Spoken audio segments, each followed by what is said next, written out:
Donc pour cet exercice, on vous demandait de déterminer les configurations absolues de différents carbones asymétriques pour différentes molécules et également la configuration pour des doubles liaisons. Alors tout d'abord, on avait le composé suivant.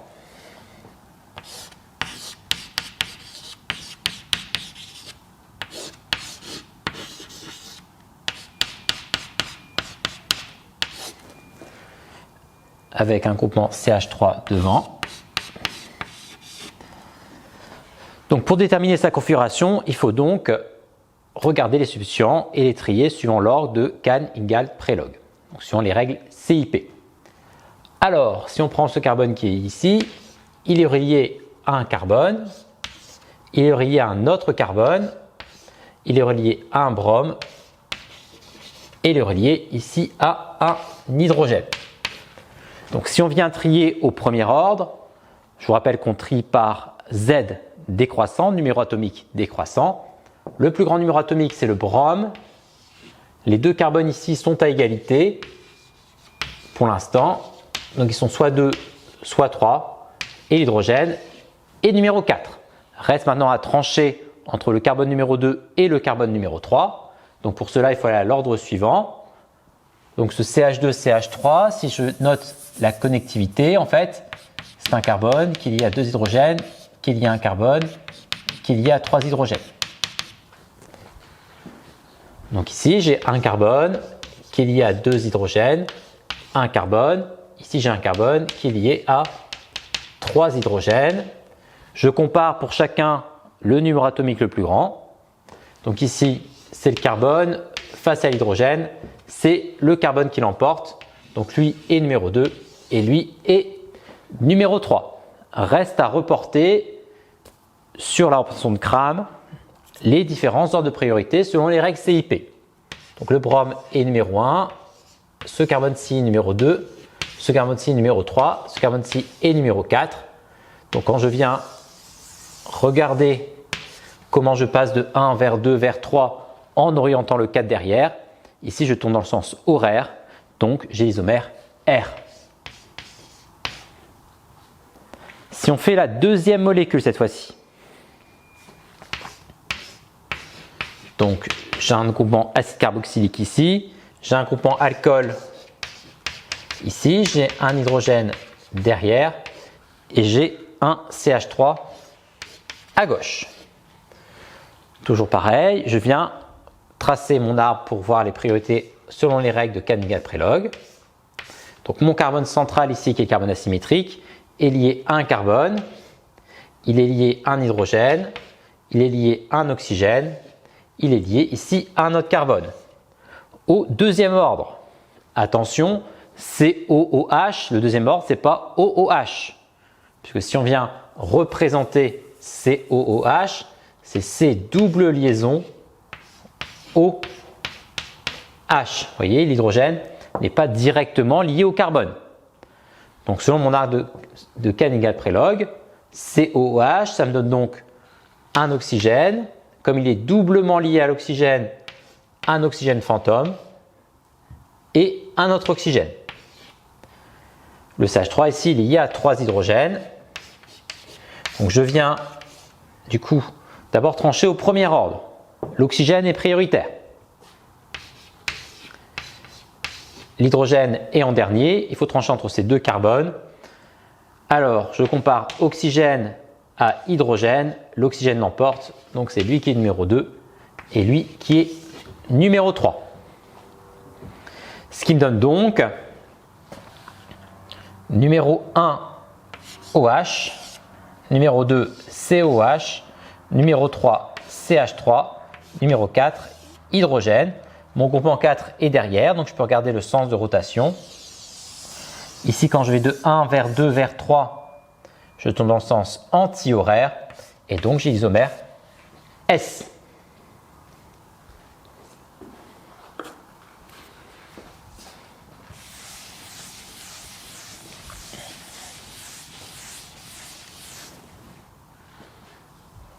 Alors, molécule suivante. Donc on a l'acide aminé suivant.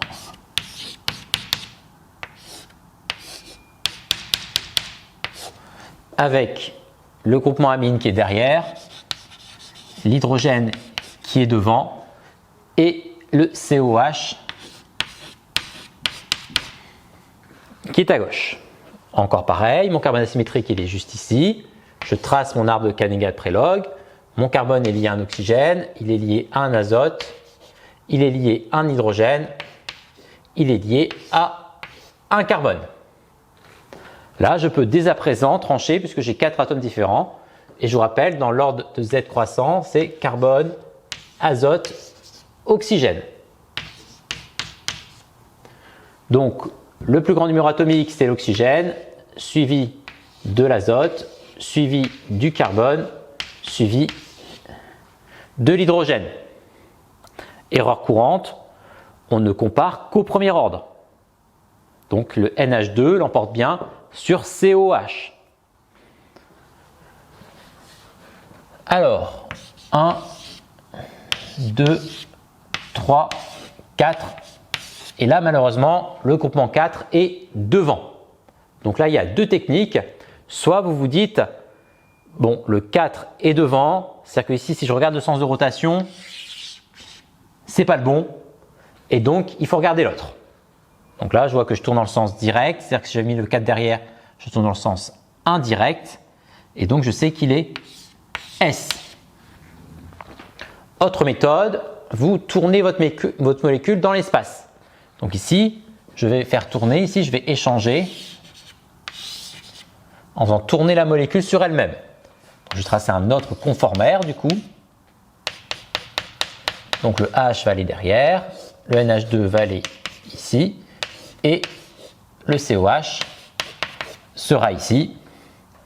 Ce qui me donne donc 1, 2, 3. Et là, vous voyez bien, avec le groupement 4 derrière, qu'on tombe bien dans le sens S. Donc deux techniques à retenir. Soit je regarde le sens de rotation, je me dis c'est pas le bon. Soit vous tournez la molécule sur elle-même et vous regardez le sens de rotation. Les deux méthodes donnent le même résultat. On passe à la petite D.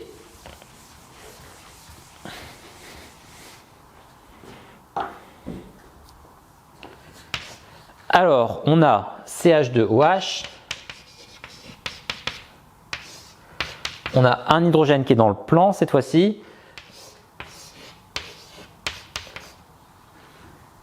On a le groupe thiol qui est ici devant et on a le groupe amine qui est derrière.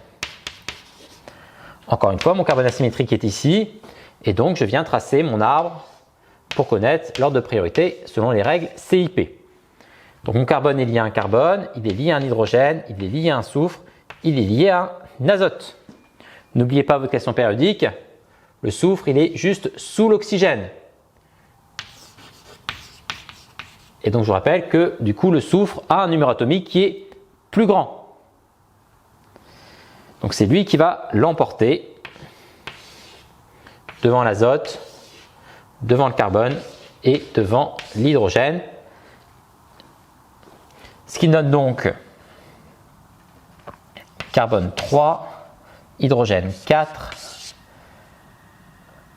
soufre 1 et azote 2.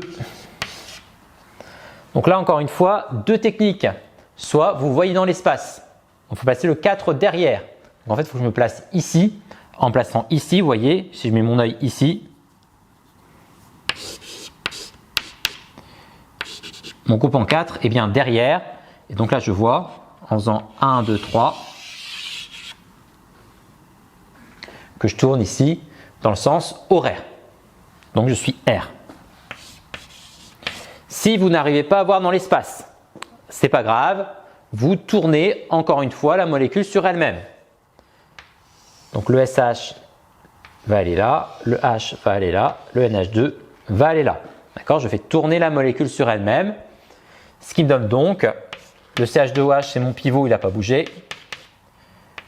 Mon SH est passé à droite, mon hydrogène est passé derrière et mon NH2 est devant. Donc là, si je fais 1, 2, 3, vous voyez bien qu'on tourne dans le sens horaire. Donc on est bien R. On va passer à partir de la molécule petit e à des molécules plus compliquées, puisque la chaîne carbonée est plus longue, et donc il peut y avoir un ou plusieurs carbones asymétriques.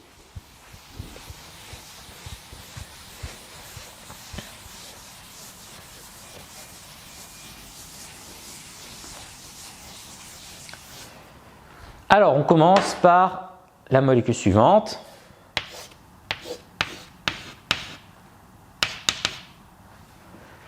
Donc, on a NH2.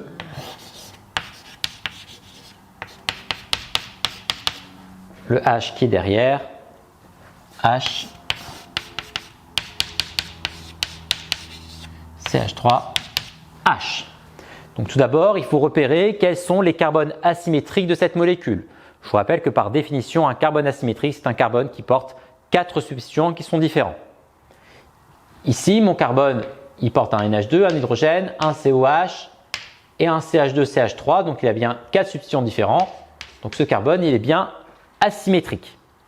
Le carbone qui est ici maintenant, il porte 2 hydrogènes, donc 2 substituants identiques, donc il n'est pas asymétrique.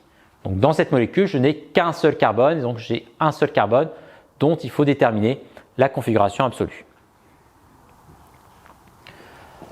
Donc toujours pareil, je trace mon arbre de voisins pour savoir sur les règles CIP quel est le groupement prioritaire. Donc ce carbone est lié à un hydrogène, il est lié à un azote, il est lié à un carbone, il est lié à un autre carbone. Le carbone qui est ici, il est lié à un hydrogène et un carbone. Le carbone qui est ici, il est lié à un oxygène fantôme et un oxygène. Encore une fois, ne vous trompez pas, COOH, sur les règles CIP, c'est oxygène, oxygène fantôme, oxygène. Puisque mon carbone est lié 2 fois à un oxygène. Donc au premier ordre, on sait que lui est numéro 1, que lui est numéro 4 et qu'il faut trancher entre ces 2 carbones-là. Donc je compare les prioritaires. Donc le carbone face à l'oxygène, c'est l'oxygène qui va l'emporter. Donc lui sera numéro 2 et lui sera numéro 3. Je viens reporter sur ma figure. Donc lui sera numéro 1, lui sera numéro 2, lui sera numéro 3 et lui sera numéro 4. Mon 4 est déjà derrière, donc j'ai juste à regarder le sens de rotation. Ici, je tourne du coup dans le sens S. Molécule suivante.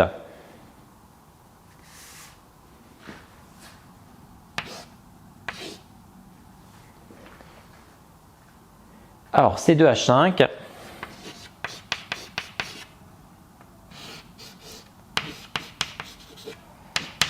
CH3, H derrière, H devant, derrière CH3, en haut C2H5.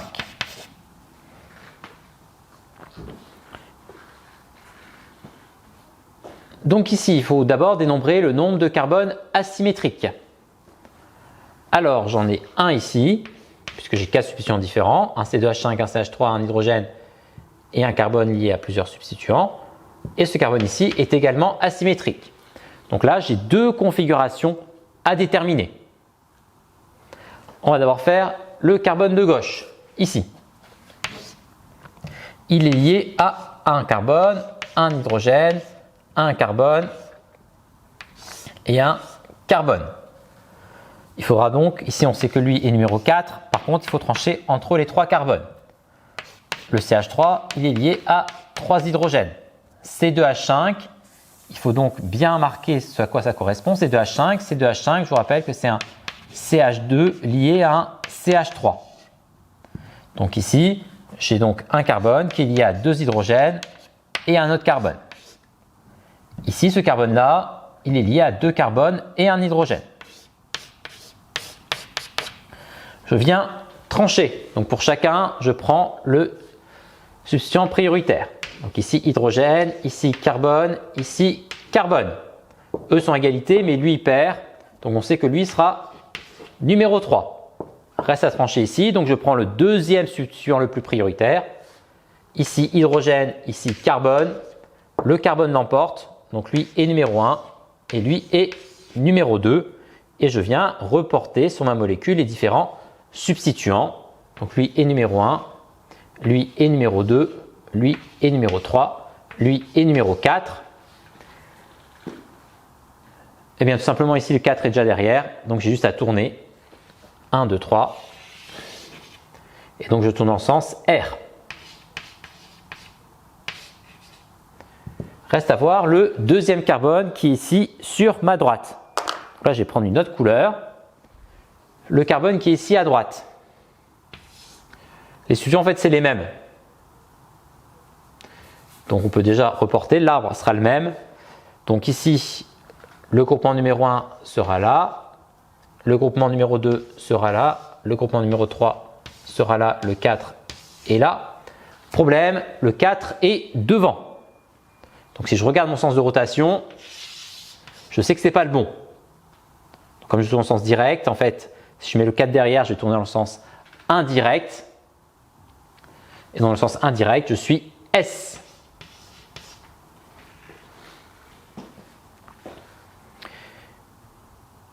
Question suivante qui était du coup de déterminer le nombre de stéréoisomères. Jusqu'à maintenant, on avait un seul carbone asymétrique, donc à chaque fois, il y avait 2 stéréoisomères. Ici, il y a le R et il y a son énantiomère, il y a le S et son énantiomère, le R. Ici, j'ai le RS. Donc au maximum,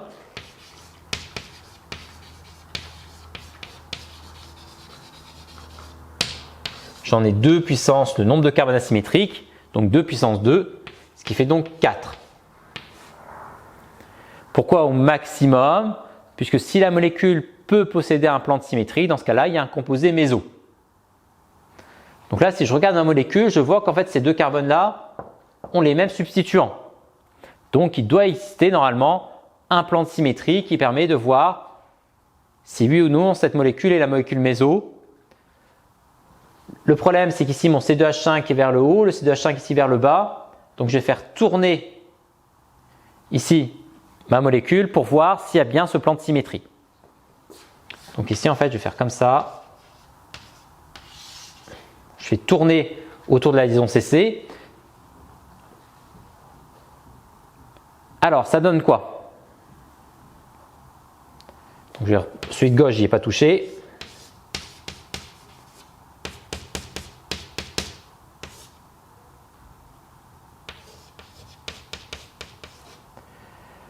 Alors ici, donc je dis que mon C2H5 il passe en bas.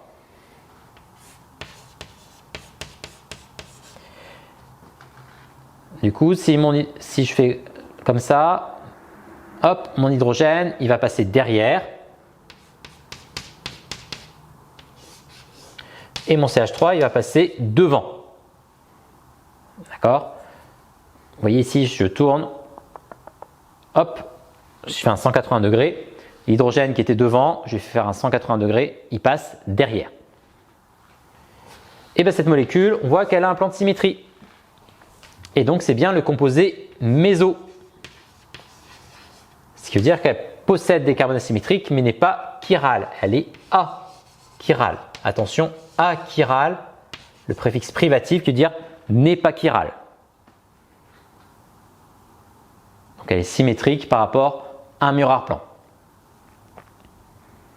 Donc ici il n'y en a pas 4, mais ici il y en a 3 uniquement.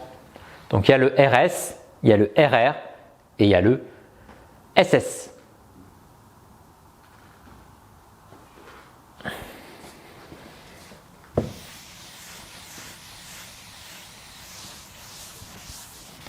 Attention, hein, ça ne marche que s'il y a un plan de symétrie. S'il n'y a pas le plan de symétrie, il y en a 4.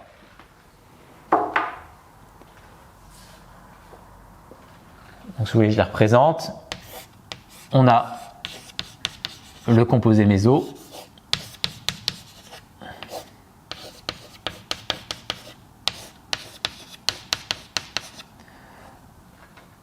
On a un diastéréisomère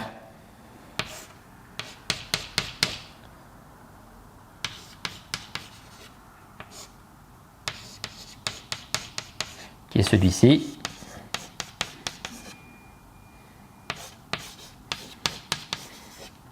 Et on a l'énantiomère de ce diastéréoisomère.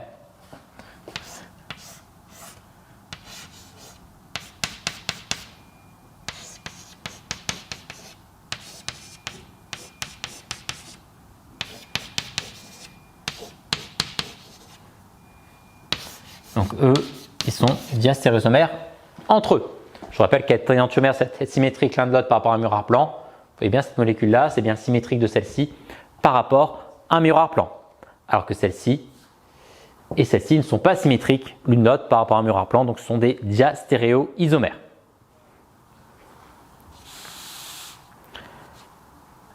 Reste la molécule G et la molécule H.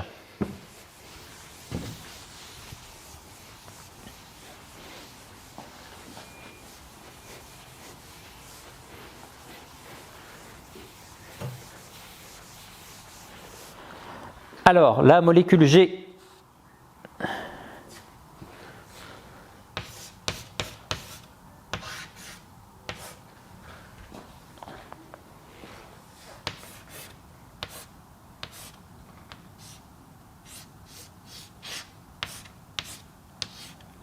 donc là, on a un alcène.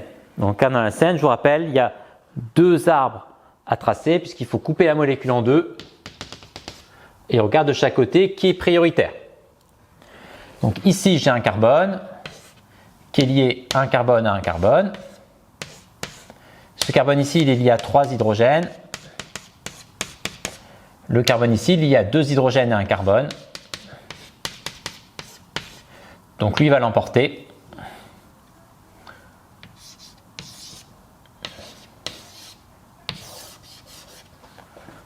De l'autre côté, ici, mon carbone, il est lié à un carbone à un carbone. Ici, le carbone qui est ici, il est lié à un carbone et un carbone fantôme. Lui, il est lié à un hydrogène, un carbone. Carbone contre carbone, égalité. Hydrogène contre carbone, c'est lui qui l'emporte.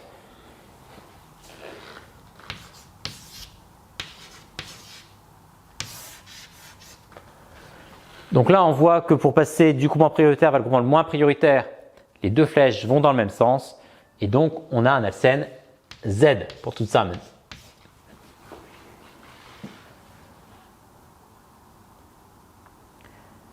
Reste le dernier, où cette fois-ci, on vous donne en projection de Newman.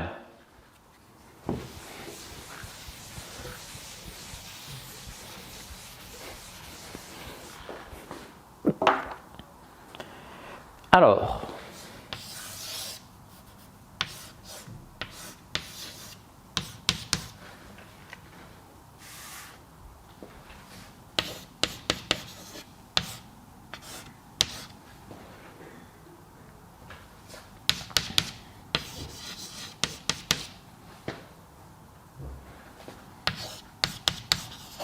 en projection de Newman, c'est plutôt dur de voir les sens de rotation, etc. pour voir les règles de Cannigan-Prelog. Donc il faut tout d'abord prendre cette molécule et la mettre en crâne. Je vous rappelle qu'ici en Newman, on a l'œil qui est comme ça, et donc on vient prendre la molécule et on vient la retourner comme ça. Donc ce qui veut dire ici mon carbone, ici, il va se retrouver ici. Ce carbone, si je prends la molécule et que je la retourne dans ce sens-là, je vais avoir mon chlore qui va passer devant et mon CH3 qui va passer derrière.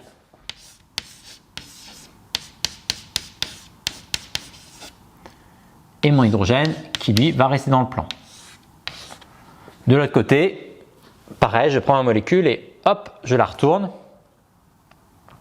Mon hydrogène ici va passer devant et mon CH3 va passer derrière.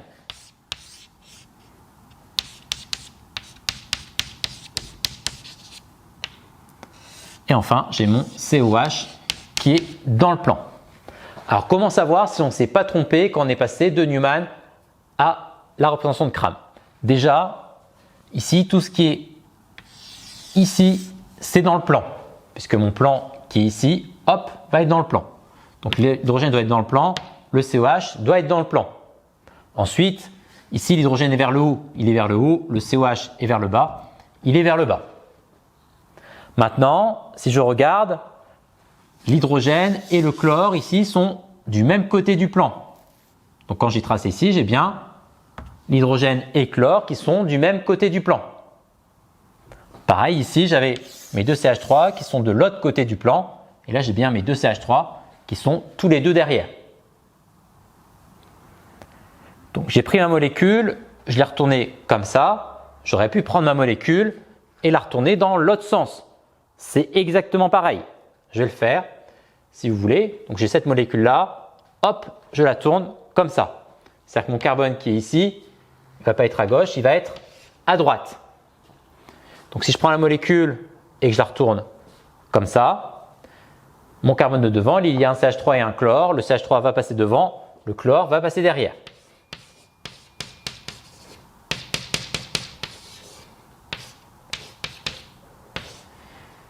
Pareil, ici je prends ma molécule, hop, je la retourne. Ce qui est derrière, le H va passer derrière et le CH3 va passer devant.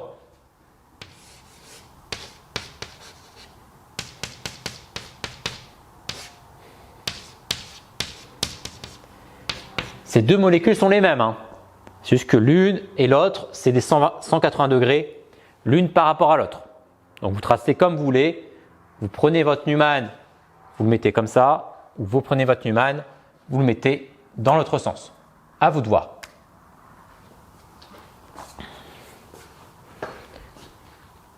Alors entre les deux, on va déjà regarder quels sont les carbones asymétriques. Alors ce carbone-là, il porte un chlore, un CH3, un hydrogène, un carbone avec d'autres substituants, donc il est bien asymétrique. Le carbone qui est ici, il porte 4 substituants différents, donc il est asymétrique également. Ce qui veut donc dire ici qu'on va avoir deux ordres de priorité à déterminer. Donc je vais mettre un carbone en orange et un autre carbone en rouge pour les distinguer. Alors le carbone qui est ici, il est lié à un chlore, un carbone, un hydrogène et au carbone qui est en rouge. Donc dans Cannigan Prelog, le chlore est numéro 1, l'hydrogène est numéro 4 et il faut trancher entre ces deux carbones. Le carbone ici c'est un CH3. Le carbone ici il est lié à un carbone, un hydrogène, un carbone. Carbone contre hydrogène, le carbone l'emporte. Donc lui sera numéro 2 et lui sera numéro 3. Alors 1, 2, 3, 4. Ah, l'hydrogène est ici dans le plan. Donc il va falloir soit regarder comme ça par en dessous pour voir quel est le sens de rotation. Donc si vous n'arrivez pas à voir du coup ce sens de rotation, eh bien il faut faire tourner ici pour mettre le H derrière.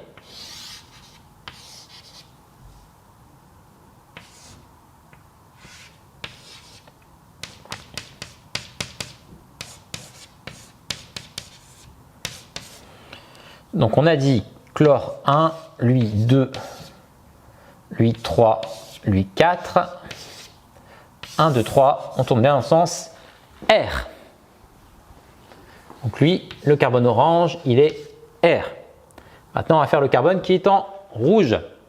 Ce carbone, il est lié à un carbone, à un hydrogène, à un carbone et à un carbone. Ensuite, on a 3 carbones, donc égalité. Donc il faut aller à l'ordre suivant pour savoir qui est 1, qui est 2, qui est 3. Alors ce carbone, il est lié à 3 hydrogènes. Le carbone qui est ici, et c'est là, il ne faut pas se tromper. Donc c'est COOH. Donc ça veut donc dire carbone, double liaison oxygène, simple liaison oxygène. Donc COOH, O, oxygène fantôme, oxygène. Le carbone qui est ici, il est lié à un chlore. Il est lié à un carbone, il est lié à un hydrogène. on vient comparer pour chacun des 3 carbones les substituants les plus prioritaires. Donc ici 3 hydrogènes, bon, on prend l'hydrogène qu'on veut. Ici 3 oxygènes, on prend l'oxygène qu'on veut. Ici un chlore, un carbone, un oxygène, c'est le chlore qui l'emporte, donc on prend le chlore. Donc au final, lui va l'emporter sur lui, qui va l'emporter sur lui. 1, 2, 3. Et je vous rappelle que c'est la première différence que l'on tranche. Ce n'est pas parce que lui perd 2 fois sur 3 qu'il est numéro 2. On prend le plus grand de chaque et on compare. Si on peut trancher, on s'arrête là. Donc ça me donne donc 1, 2, 3, 4. Manque de bol. Le 4 est devant. Il va encore falloir faire des rotations. Donc l'hydrogène va passer là, le CH3 va passer là, le COH va passer là. Alors, ça me donne donc mon carbone, mon hydrogène qui va passer derrière, mon COH qui va être devant et mon CH3 qui va être là en bas. Donc lui, on a dit qu'il était numéro 1, lui est numéro 2, lui est numéro 3, lui est numéro 4. 1, 2, 3. Il est donc R. On a pu voir directement, 1, 2, 3. Ici, on tourne dans le sens indirect, mais comme le H est devant, en fait, il tourne dans le sens direct. Reste à voir le nombre de stéréoisomères. Ici, on n'a pas de plan de symétrie possible puisqu'un chlore ne peut pas être le symétrique d'un COH. Du coup,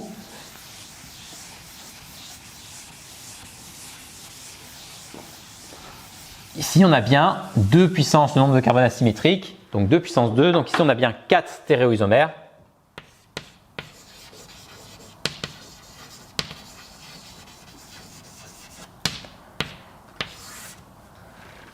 Qui sont donc les suivants. Donc on a celui-ci.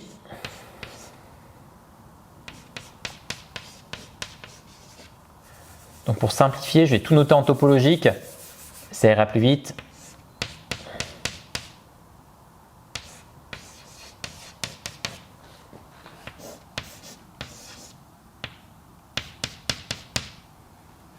Donc je vous rappelle qu'en topologique, on ne note pas les hydrogènes, on ne note pas les carbones. Donc ici, quand je n'ai rien noté au bout, c'est-à-dire qu'ici c'est un CH3, ici je n'ai rien représenté devant, c'est-à-dire que devant, il y a un H. Ok, donc ça, c'est équivalent à marquer ça.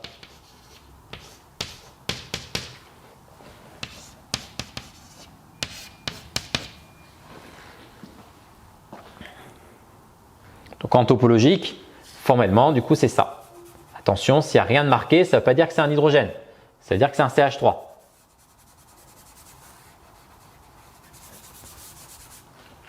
Voilà. Donc lui, il a son énantiomère où j'inverse toutes les configurations. Donc je me retrouve avec le CH3 qui est devant, le chlore qui est derrière. Le CH3 passe devant, le COH qui était dans le plan, lui ne va pas bouger. Et il a également 2 diastéréoisomères où je ne touche qu'à un seul des 2 carbones asymétriques. Donc par exemple celui de gauche où j'inverse le CH3 et le chlore. Tandis que je ne touche pas à celui de droite. Et lui a un énantiomère où du coup j'ai alors l'énantiomère, le chlore devant, le CH3 derrière,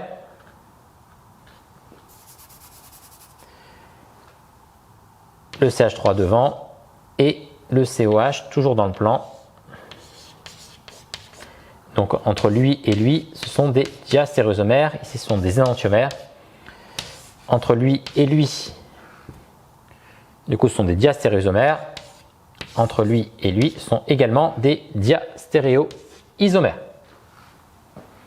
À chaque fois, on a toujours, s'il y a 2 carbones asymétriques, on n'a que 2 couples d'énantiomères.